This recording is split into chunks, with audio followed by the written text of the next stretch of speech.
Get a song. Are you serious? Are you...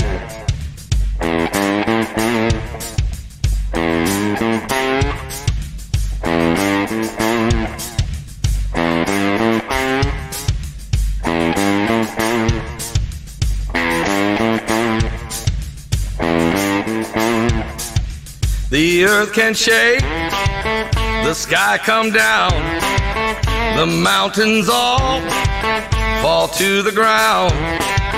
But I will fear none of those things. Shelter me, Lord, underneath your wings. Dark waters rise, the thunder pounds, the wheels of war are going round, and all the walls are crumbling. Shelter me, Lord, underneath your wings. Shelter me, Lord, underneath your wings. Hide me underneath your wings. Now here's your host, Pastor Paul Begley. Are you serious? Are you serious? Guys, we're glad for everybody here. We are live tonight, and Mike from around the world is going to be joining us tonight. This is going to be a power-packed evening of praise. We're going to be preaching the gospel of Jesus Christ because the 5 waves of energy, the Planet X, Nibiru, planet number 9, the dwarf star, the binary system. We just had a meteorite crash into India today. A meteorite. I'm not going to yell, but are you serious? I mean, are you serious?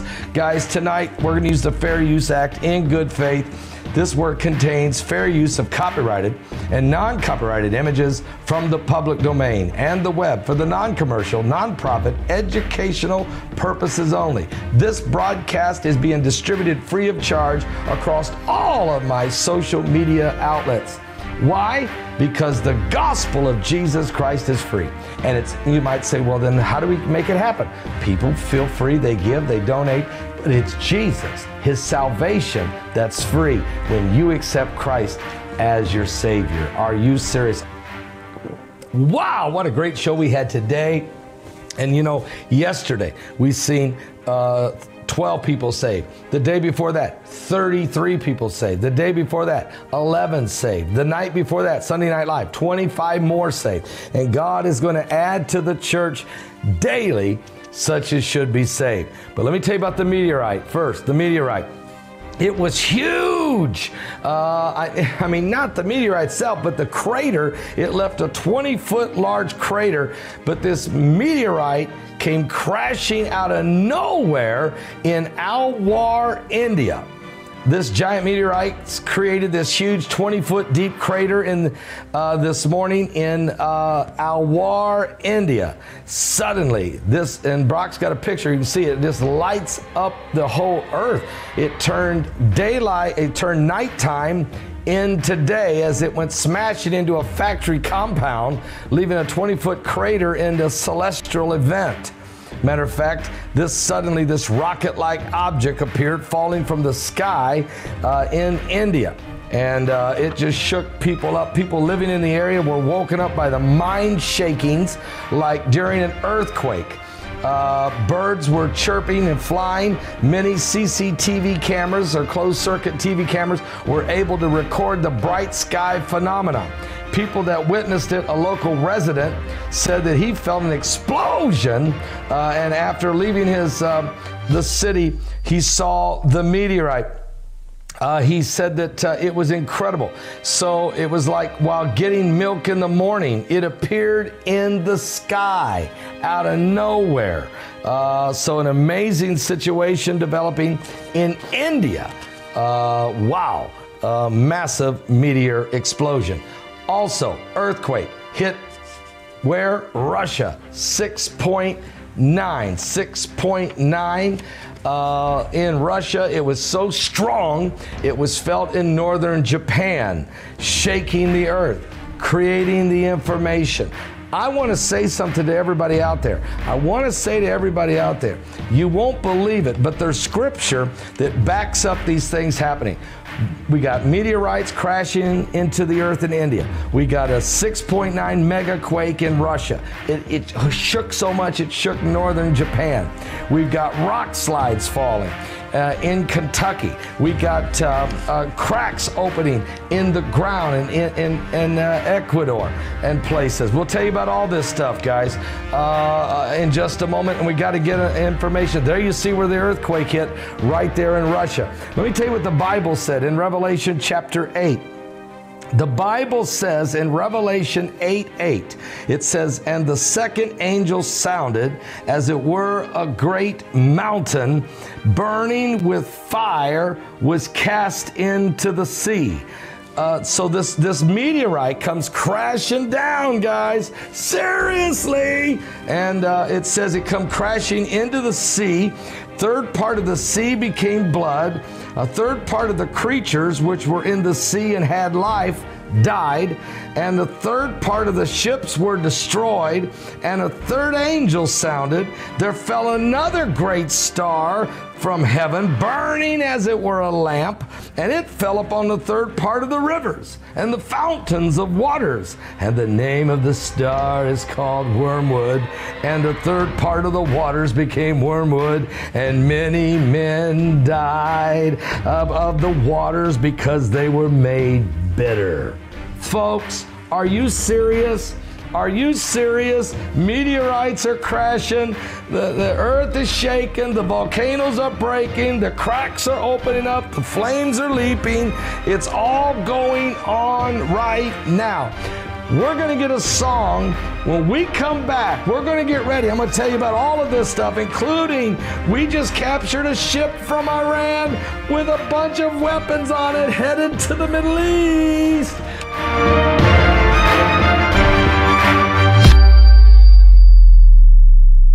Get a song. Are you serious? Are you...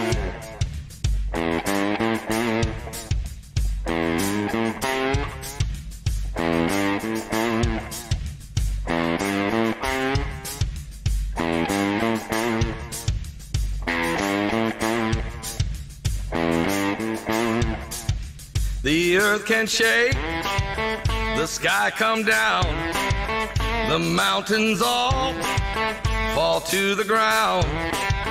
But I will fear none of those things. Shelter me, Lord, underneath your wings. Dark waters rise, the thunder pounds, the wheels of war are going round, and all the walls are crumbling. Shelter me, Lord, underneath your wings. Shelter me, Lord, underneath your wings. Hide me underneath your wings. Hide me deep inside your heart. In your refuge, cover me. The world can shake, but Lord, I'm making you my hiding place. The wind will blow, the rain can pour, the deluge break, the tempest roars. But in that storm, my spirit sings. Shelter me, Lord, underneath your wings. Shelter me, Lord, underneath your wings.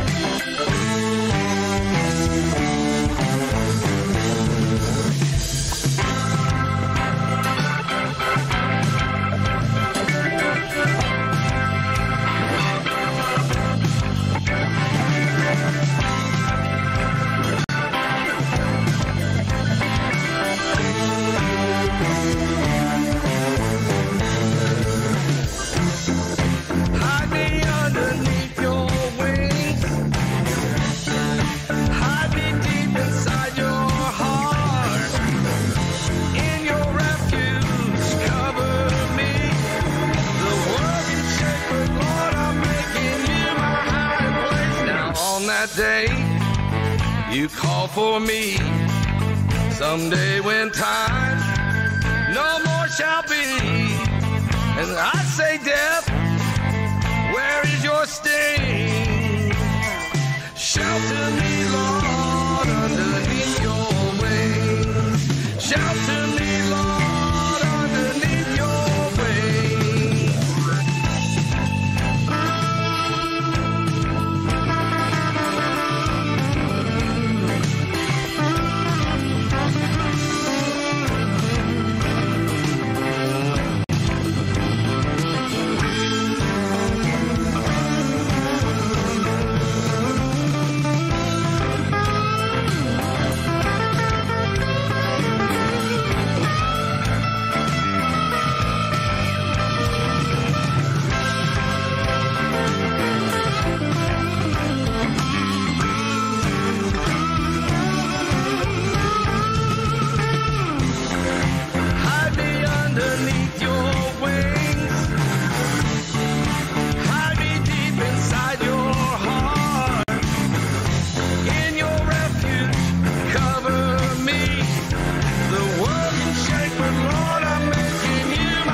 Day you call for me, someday when time no more shall be, well, I say, death, where is your sting?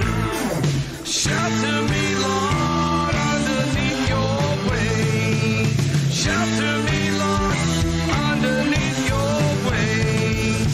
Shelter me, Lord, underneath your wings.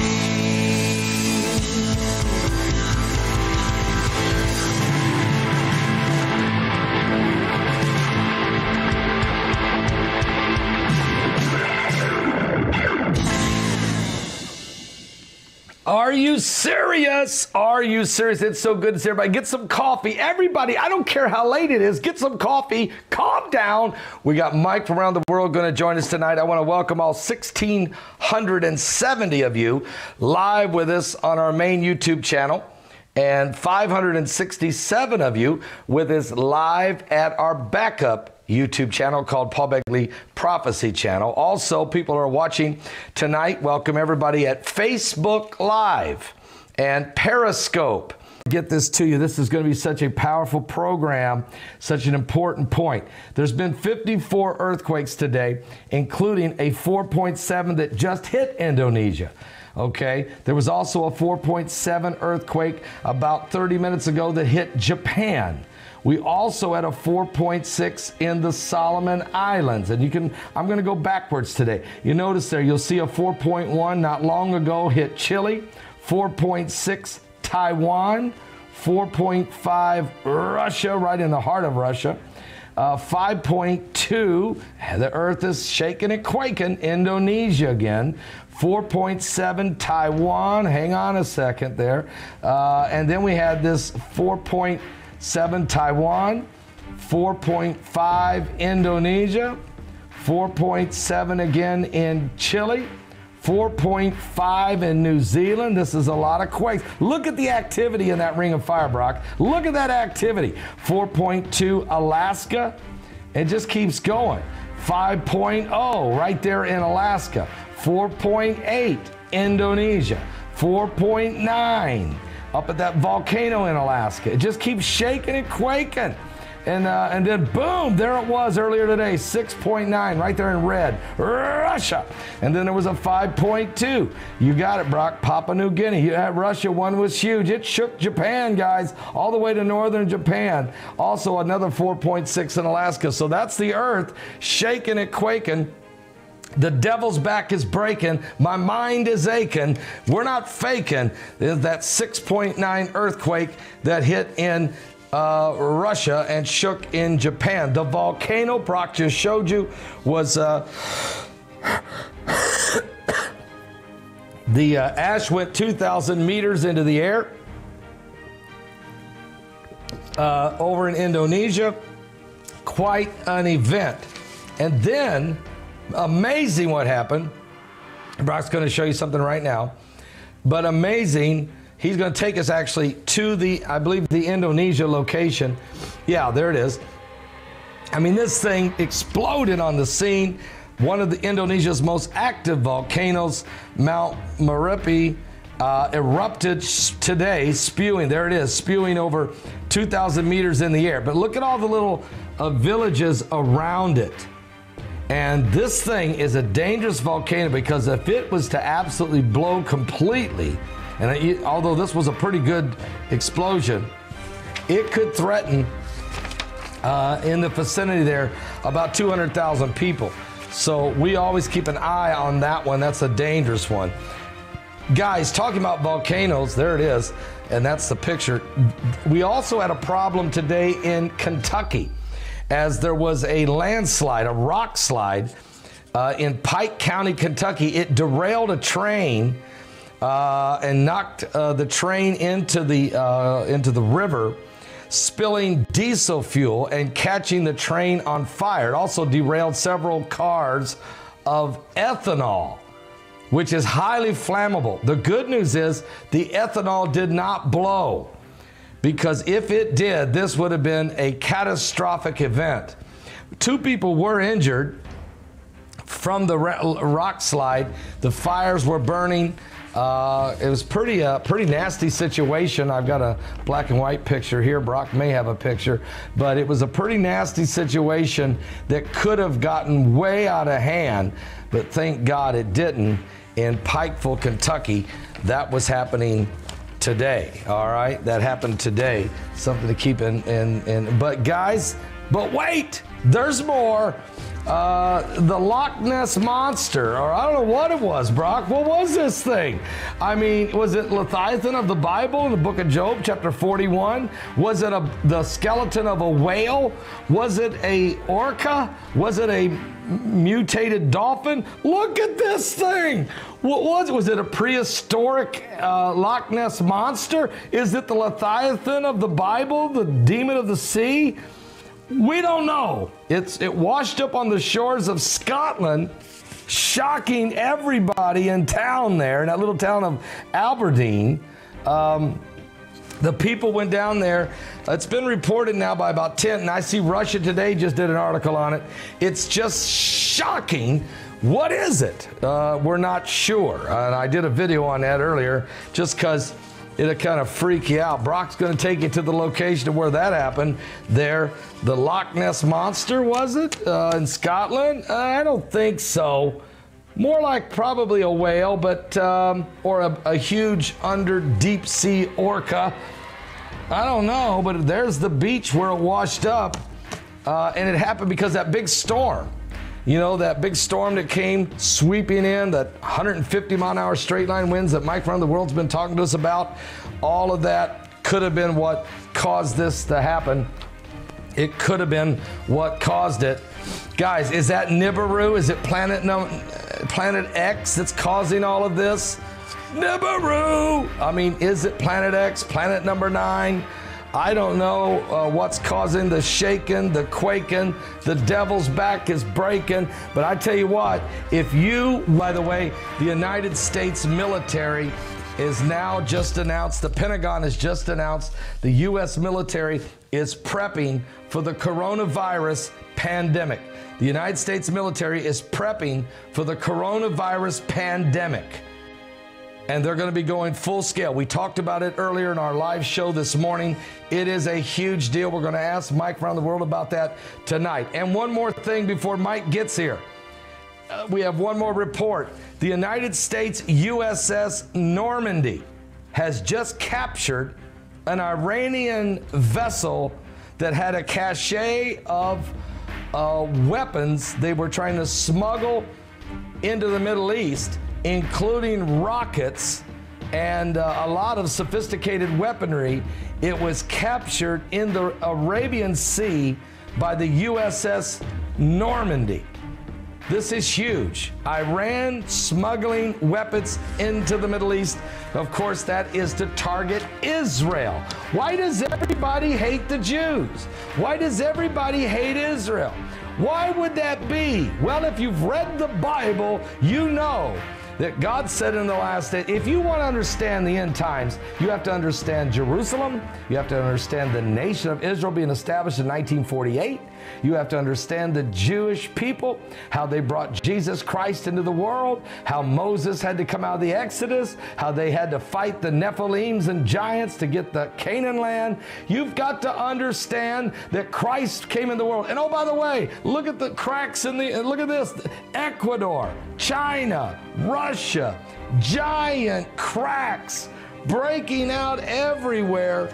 And it's got fire coming out of the cracks in Ecuador, Russia, China. It's like Nibiru. It's like the earth is pulling apart. Where's Mike from around the world?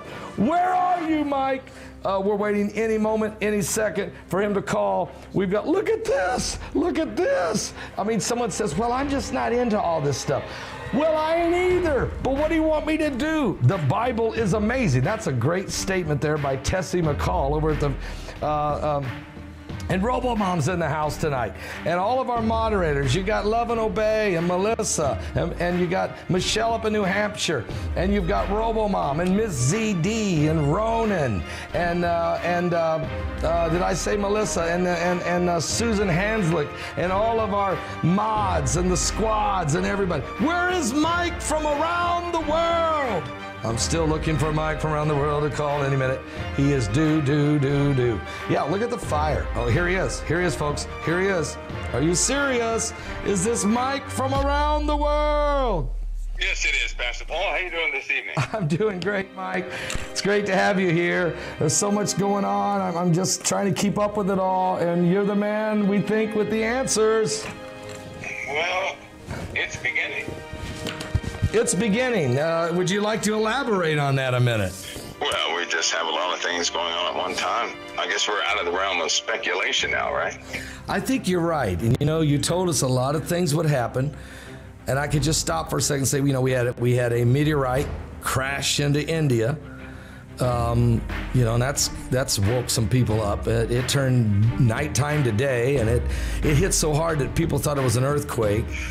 And you know, we've got cracks in the ground in Russia with fire coming out, and same thing in China, and now in Ecuador. We've got the coronavirus. The death toll now at 1,491, 64,000 cases, and of course that's the little number. That's not the real numbers. And people are stuck on cruise ships. Now that cruise ship floating off the coast of Japan's got 44 people, one is dead. I mean, Mike, and now the Pentagon just announced that the United States military is prepping for the coronavirus pandemic, how to protect the military, including not only our men and women in uniform around the world, but in the ocean, in the ships, in the sea, and how that they could catch it. So it's all going on, the swamp, it's all happening, Mike. Can we ask you, can you elaborate on U.S. military prepping for the coronavirus? Let's start there. We got so much to talk about. Well, last time we talked, Pastor Paul, one of them, I was asking people to watch the procedures, watch how this thing unfolds. That's very important, because they didn't. If you notice, everything was left open or just flat out denied. You even had experts coming out, so-called experts, saying that the virus, number one, was nowhere close to 2,000. That's what you saw. But then the number fluctuated. No one heard anything definitive until about a couple of days ago. So the pattern of how things are evolving means that the average person is not going to know, it's not going to be verifiable through mainstream media or even secondary media, because they're going to be left to speculate. Now, when the true numbers come out, now we're hitting the real numbers. But in China, no one knows the real numbers because they refuse to let the CDC in. They will not let the World Health Organization in. They will not let any other government in to find out the real numbers. And you know, China is a little larger. You know, it's a pretty large place. And they have 57 ghost cities.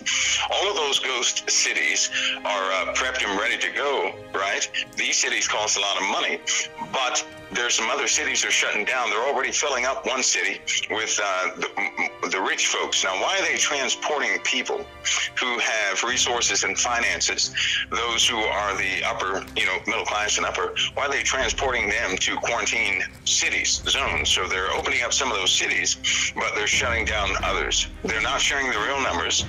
They have incineration plumes coming from China, meaning they're burning bodies. What? Left and right. So, there's an issue over there in China, and nobody is allowed to know those real numbers. So, this thing is evolving. The numbers are ballooning.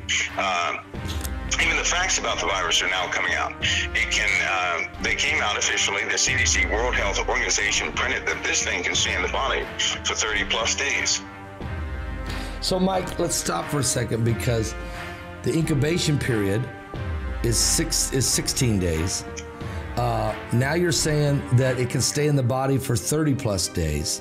And I think it was you that reported to us last week that it's already mutating within one family. And are you saying tonight you're reporting, and I did see today that the military has taken over that Wuhan, China's laboratory, where it's believed that this was made into a bioweapon. So are you saying tonight, of the 57 ghost cities that we've talked about over the last 2-3 years here on this show, that they are sending some of the rich and influential people to the ghost cities to live, and I guess the lesser desirable, or as Hillary would say, the deplorables in China, are being left to deal with the virus, and the bodies are being burned? Is there some kind of depopulation or shifting going on there? We're so curious, but they are protecting their individuals that can contribute to that country. The rest of them, they're not too. You got to remember, these guys were in protest for a long time. All of a sudden, no protest, right? All the individuals that were protesting against, for various reasons, those individuals happen to be some of the ones where the cities, in fact, that were organizing protests. Those are the cities that are now quarantined. So this virus seems to be an opportunity for them to reestablish some things. But yeah, there are large scale movements. As far as deaths are concerned, no one knows. No one knows any exact number. China is not going to put out any exact numbers, but there are individuals in China that have been removed. One was removed today, but the other day they came out and said that no one should trust the numbers that are out there. The numbers are bigger than that. Now, this was an individual, an official in China that said that. He's no longer in power. See, they slip things like this, but all the while, the people over here, we're just, playing ping pong and things, right? No big problem. They kept saying, there are only 13 or what was it, 5 people exposed in America, this, that, and the other. People will be shocked at the true number. The problem is, because they found out that the virus, when we talked last time, it can live on surfaces for 2 weeks. I said 2 weeks. It's a little more than that. It can also be within the body for about 2.5 weeks, and a person can show no symptoms, yet spread the virus. They can be highly contagious without symptoms for that long, which makes this virus incredibly dangerous, because in fact it can one of the numbers from this is an official source. If the virus stays on its path right now, within 60 days, or let's say within about 3 months, I believe it was 3 months, just about 60% of the population of the world could be affected. Are you serious? I mean, yeah. Okay, so Mike, folks, I want to welcome all 3,500 of you with us live on our main channel, and a lot of folks on the backup channel, probably close to 1,000. Let me just say to you, Mike, you said to us back in early December that March was going to be a sad month. You said that a large population of the world was going to die in March, and that you believed it would be starting in China. So obviously your intel and information you're able to get your hands on was you've seen this thing coming and probably had some intel on that. I'm not going to ask you about that, how you got it. But are you saying now this ghost city, a moving population, obviously about 10% of the population of China is communist, the Communist Party, I mean the elitist. Are they moving them into these ghost cities? And then is there an exterminate? Well, let's just say it this way. Are they doing fumigation? Is that stuff really helping? Or what do we know that they're spraying? Do we know? No, but I'll tell you this: if you can spray anything you like in the air, all that's not going to do too much to a virus. It could protect certain places that have not been contaminated for a little while, but those are transit areas. In other words, those are areas that people will pass through to get to another location, and they're trying to get people out and away from that population. They have quarantine centers there. They're grabbing people out of their homes. They're doing this every day. They are consolidating people in these buildings. People are becoming prisoners. They really are. They can't get enough food. They're locking down certain towns and cities. Roads are already blocked off. They have orders to kill if they don't comply. So what we see here is China's solution to a type of quarantine, but I hope that people are paying attention to those steps, because if they don't think that every country is going to take this seriously, should it continue, I'll say it again, within a 90-day period, that's about 3 months, it is a projection. If nothing changes, there's projection that 6% of the population of the world can be affected. And chances are probably quadruple that number is infected now. It's just not known yet. And these are the ones that will check into the hospital. But what about those who won't check into the hospital? Those who are slipping between the seams, right? You got to remember, 80,000 people a year die from the flu here in America. I know. So this virus is much worse than the flu, but here's my point though, Pastor Paul, they're not going to inform the public of any of the real numbers, because that would cause the imagination of the average individual to go haywire, and that would cause unnecessary panic. So what they have to do is they have to get things into position first before they ever announce anything true. So we will see procedures before we hear an official number or any official number of the truth. And my point is this: when anything like this happens in the world, and it's about to cost lives, you're not going to hear the truth of it. You're not going to get the news you need to get. And it is very important that people be educated themselves as to how certain procedures are run, right? It's a natural fact. They're not going to give anybody the real numbers, because the populace will panic, and that will be bad for everybody. If the real numbers, Mike, was 50 times more than what we're hearing, let's just say, and that's a real possibility, and it could even be more, then you're right, people would begin a massive panic. When you say the virus could affect 60% of the population of the Earth, I think that's about what the Asian population is on the Earth. There's a lot of rumors out there, Mike, so I'm going to ask you, is it that it's mainly just affecting the Asian population, or is it prone to affect the Asian people more, or is it just because it started in China?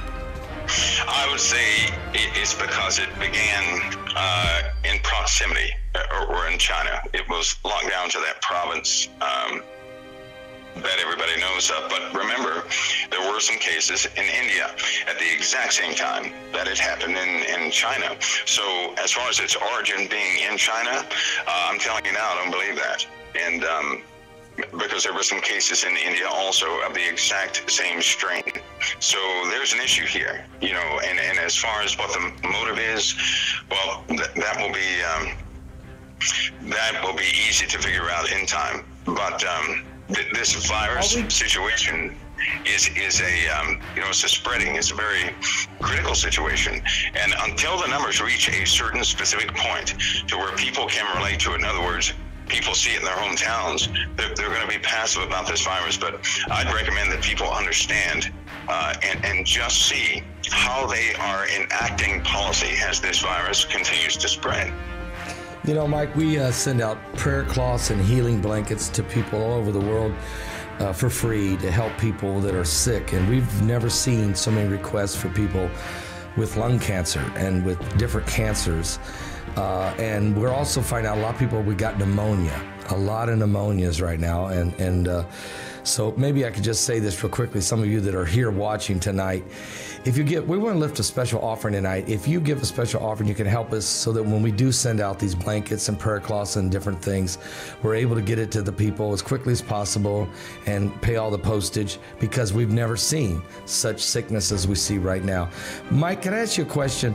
Do you believe there's going to be some, or do you know, are new procedures about to take place here in America? We've already got people quarantined on planes came out of China, but do you see something about to go into effect here?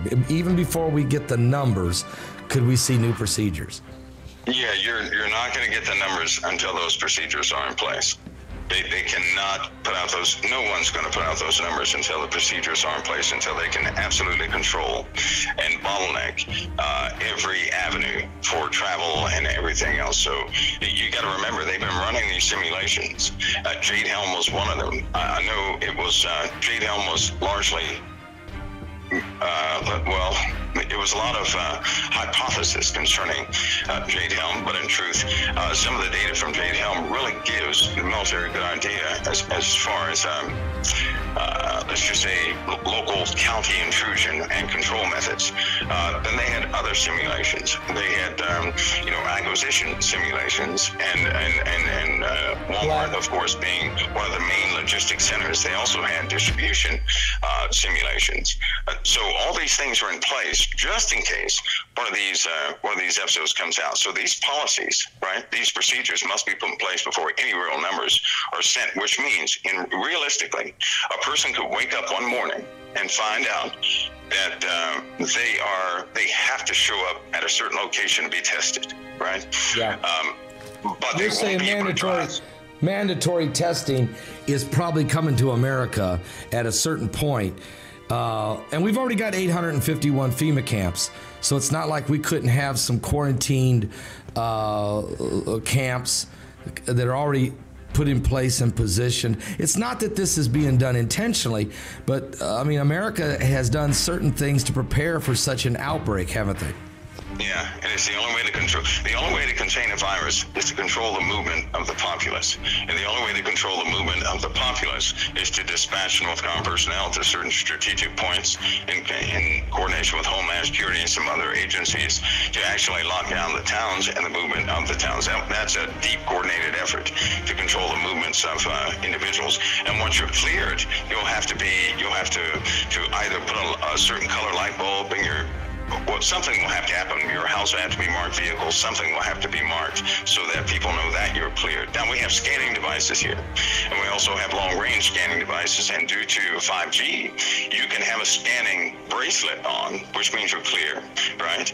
And that from about 2.5 to 5 miles away, you can be scanned as cleared, which means anybody who does not have a bracelet for scanning, they can be picked up as, not being tested, and they can actually be gathered up and checked out. But you'll see a policy with an announcement with that policy concerning public health. You'll notice it'll likely hit the schools first. They will take care of the children first. And so that will hit the schools first. And then it will trickle on from there. Remember the exercise also. They had exercises with the children.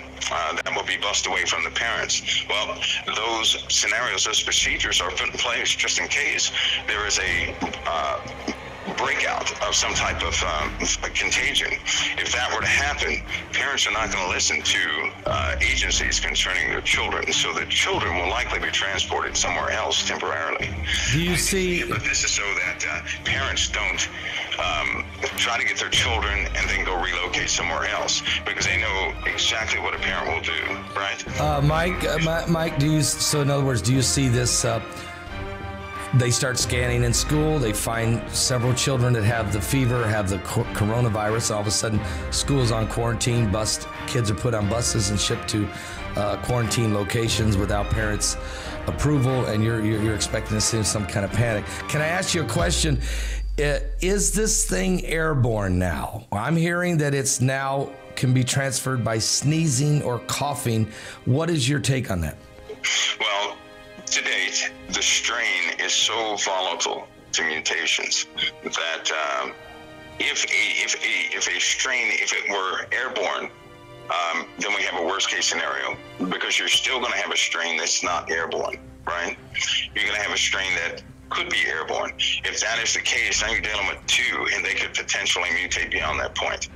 If you're looking at a virus that has split like this, mutated twice, that's the worst case scenario, because that actually means it's not going to stop at two mutations, right? Normally when a virus reaches a certain point, it's pretty controllable because it has a type predicted behavior. But if it's mutated and it's airborne, plus you have the other strain going and it mutates, because as far as there is talk about a secondary mutation in this virus, not that it's airborne, but it's become resistant to a few things a little too fast. Of course, they're doing their best to hammer this thing down and to come up with something, antibiotic or something, to combat this thing with, but just in case they don't, which is a real possibility, they're going to have to go to the extremes to keep everybody controlled, keep movements controlled, and it's going to look ugly, right? It won't. They're not going to do it to be mean or something, right? That's just a way to assure that this virus doesn't spread beyond a containment point, because that's what happened in China. They downplayed their own numbers, and then they started up the incineration places. So, yeah, not a good thing. Folks, we got Mike from around the world with us tonight. Mike from around the world, giving us good information, honest information, and he's been telling us these days were coming. All of the things, including the heavens are shaking, the binary system, the effects of the extreme straight line winds. We just seen that happen, hitting England, Scotland, Northern Ireland. They just went through it. These bomb genesis that hit Alaska, Newfoundland, and Canada. We cover all this stuff. And we had a meteorite hitting India today. The heavens are definitely shaking out there. Mike, we'll come back to coronavirus in a minute, because again, we got over 4,300 people here right now. Mike, I'm going to ask you a question. Now we've got to talk about the waves of energy. There seems to be a pulling apart. There's fire coming out of large cracks in the ground in Russia, China, and now this past week, Ecuador. Can you help us understand, is this part of the core heating up? Is this the gravitational pull on our planet by Nibiru or Planet X or the binary system? Well, in the cycle, radiation sucked into the planet goes directly inside of the, that radiation is sucked inside the planet, right? Part of its life cycle. It just so happens that the intake of radiation far outweighs the output, right? So the Earth is overheating from the inside out. Gamma emissions are also coming from inside the planet. Which is not a good thing. Certain neutrino detectors are also being disrupted because inside of the core is so active that you're having particle mutations inside the planet, meaning particles are taking up new behaviors, kind of like hyper or active behaviors, causing interference and all sorts of things. So we certainly have a magma problem due to all the energy being taken into the Earth, and that's going to continue with this magma issue. We have a magma issue. The more the Earth heats up on the inside, the more rock that's melted, the more it's going to expand from the inside out. And so that lava has to have points where it can escape. Remember that one day we were talking and I said we need a lot of eruptions to stop, to kind of equalize the pressure? Well, we haven't had them. And so all these new cracks and fault lines and everything else is simply the Earth trying to relieve itself. It's like an eggshell.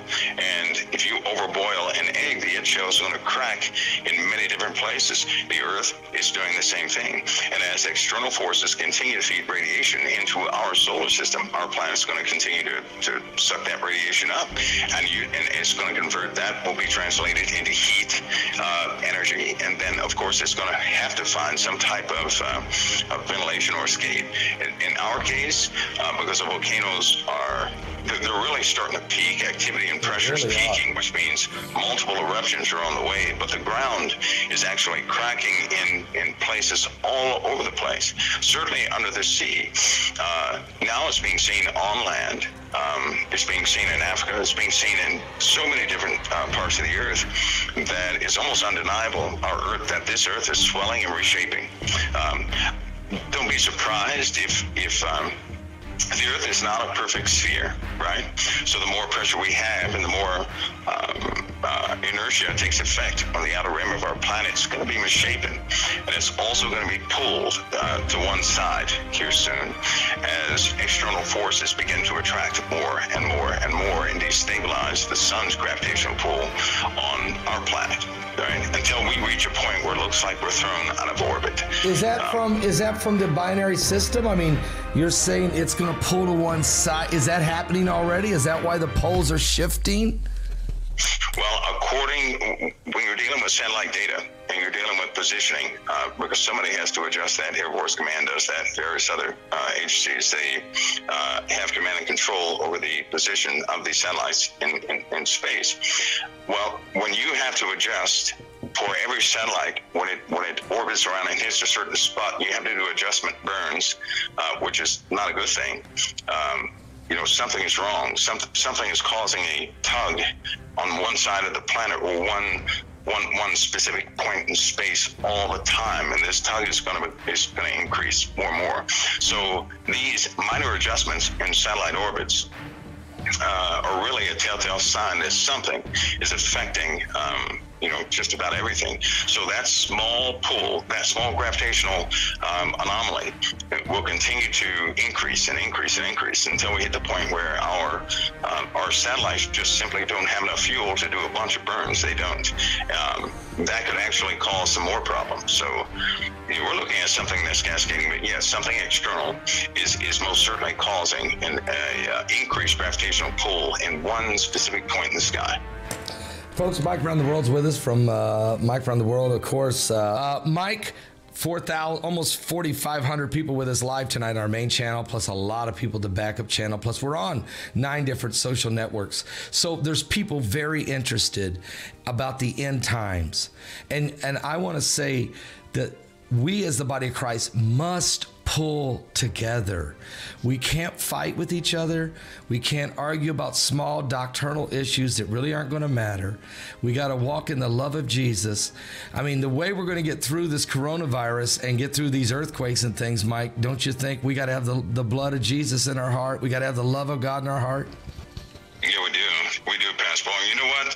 In every single civilization, godly civilization, Israel, for example, before they were ever together and really looking after one another, they had to go through a few things, a few distressing times. It didn't mean people were going to be destroyed. That's not what the Lord did, but he certainly did take them through some times. But what the end result of that was they dropped all these differences that they had, and they began to work for a common goal. And I've noticed he does this all throughout the Word of God. All throughout his Word, he often will wake us up and get us away, move us away from our comforts just a bit, just enough to get us to see one another again, so that we can start doing what we do for one another. I think today that more and more people they're interested in doing things for themselves. They really can't see the other person yet. But sooner than we think, people will become a very precious commodity yet again.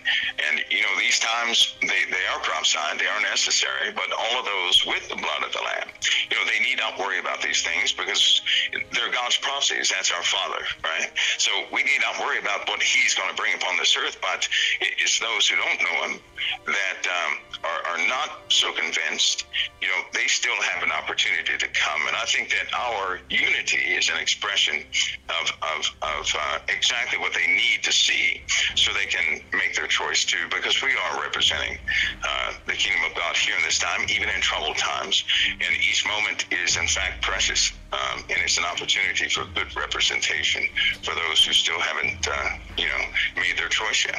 This is why I really enjoy Mike Around the World coming on our show, because he's a class act and he always wants to do the best to help people understand and to warn them of the times that are coming, and he never throws off on other ministries or things like that.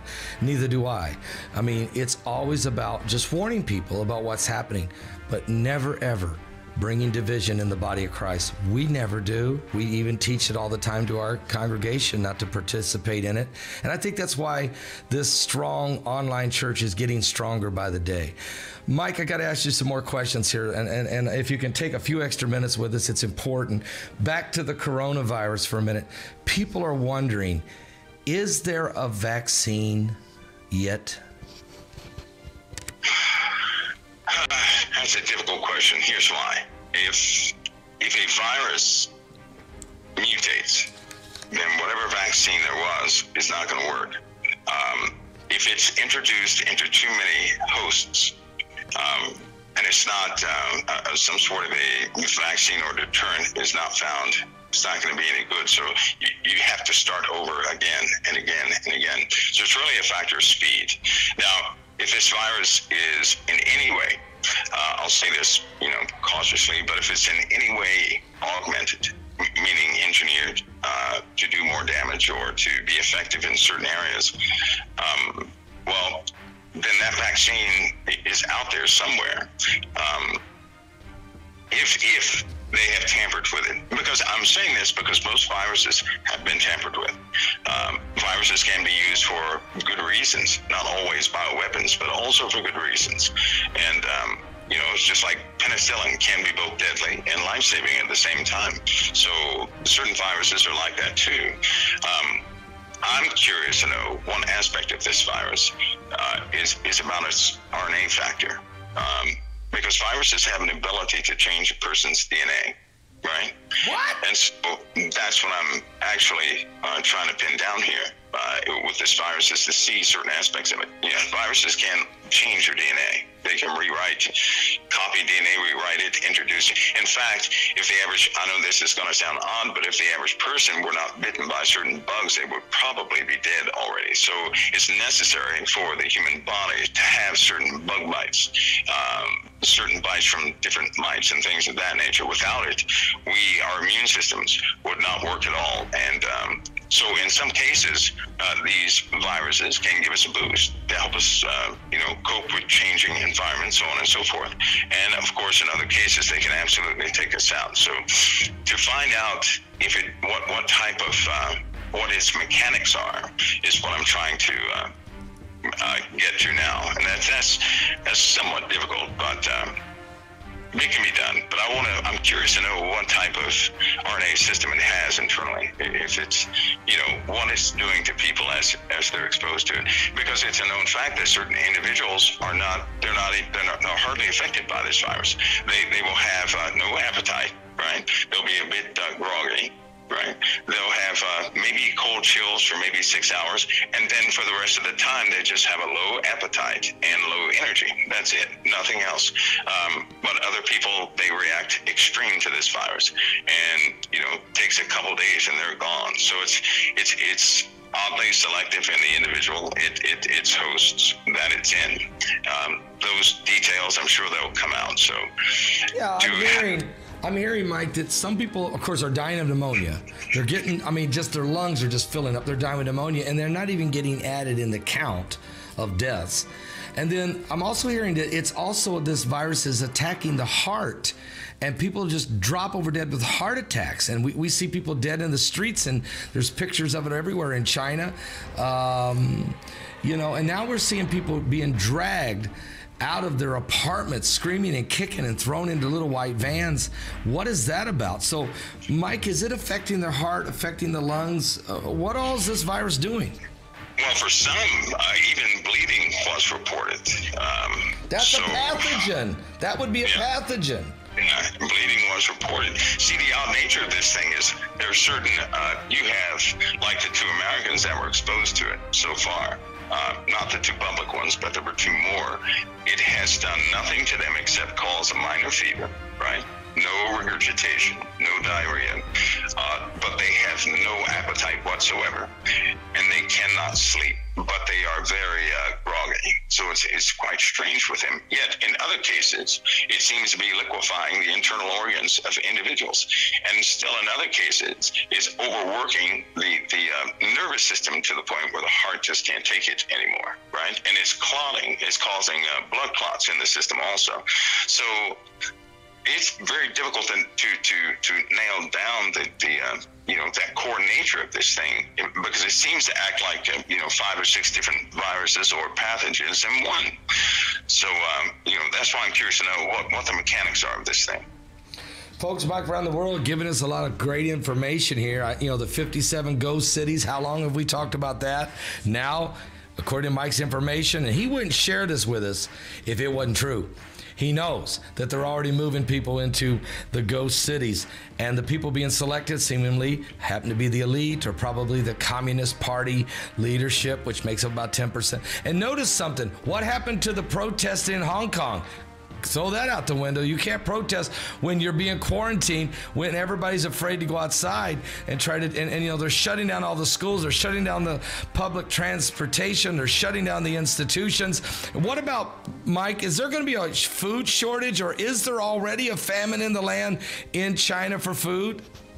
Yeah, and we're also going to feel some of the impact of this. Now, remember, they stopped shipments coming from China. Other countries have also stopped shipments. Here's the problem, though. Most of the electronic devices that people have in their homes, most of these oddball things that you have are made in China. They're also made in Korea. Korea is just as affected as China. Korea has there's a big problem in North Korea with this virus also, and they're not talking either. So we're looking at major manufacturing points. Now, just to give you an idea, there are manufacturers over there in China that take a lot of orders from the U.S. for circuit boards to plastic cases, right, to just about everything you can think of, and they're going to be missing. Lots of ships have been turned back from the U.S. The U.S. is not accepting shipments from China. They can't do that because this virus can survive on the surfaces for more than 2 weeks. And they have detected contamination of this virus on certain container ships that have come in. So they're no longer accepting that. Mail is no longer accepted. That's going to affect us as far as what we see on our shelves. So this is a bad situation. I also find it interesting. We were having trade problems with China right before this happened. Of course, they were having protests, but we were having another problem concerning Alaska and concerning Alaska and the polar regions with some of the minerals, newfound minerals found in those regions. As far as who's going to have rights to what, because when the U.S.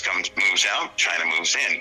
China owns quite a few things in the USA, so we're intimately tied to the restoration of that nation big time. If they start falling apart, we're going to feel somewhat of a crunch over here. It's going to take us some adjusting to get back together. I don't know if people have thought of that. I'm just letting them know that this is going to affect us too. Well, do you think it's probably a good idea then that President Trump the last 3 years was moving our manufacturing base back to America, or at least trying as hard as he could with incentivizing with tax incentives and kind of getting rid of some of the bureaucracy and moving things along. But I'm going to ask you a question. I mean, what does the socialists do about this? I mean, what does Bernie and Elizabeth Warren and Buttigieg and AOC, I mean, does the Green New Deal, does that go out the window, or does this, I mean, when you're dealing with life and death and where the different, where's the oil, and I mean, where does the Green New Deal fit in this? Can you help me on the socialism thing? Well, you know what? I hate to say this, but it seems like the entire youth, this generation of youth, they're the ones that are supporting Bernie Sanders because they don't understand the struggle to have this nation be a nation. It's almost like the hard workers of this nation are dying off, which leaves a younger generation who does not know about the toll it took to get this nation where it is. Right. And I there's a caution to me that these kids won't respect what has gone into making this nation, and they don't know what it takes to sustain it. And that's called experimental politics. Right? Socialism is experimental politics, and that's something we don't need. Shouldn't right? Bernie? Just don't need that. Well, shouldn't Bernie know? I mean, he's like, what, 75? Does Bernie know what it takes to make this nation? Bernie's kind of like Oscar. Right, he's not going to change. He's been doing this for years. He's like Oscar, so he's just simply not going to change. So it's going to be up to the people. It's going to be up to the people. I mean, I hate to bring this up, but didn't he spend his honeymoon in Moscow? And isn't he really a communist? And so at his age, he should know by now. I mean, obviously he knows his history, right?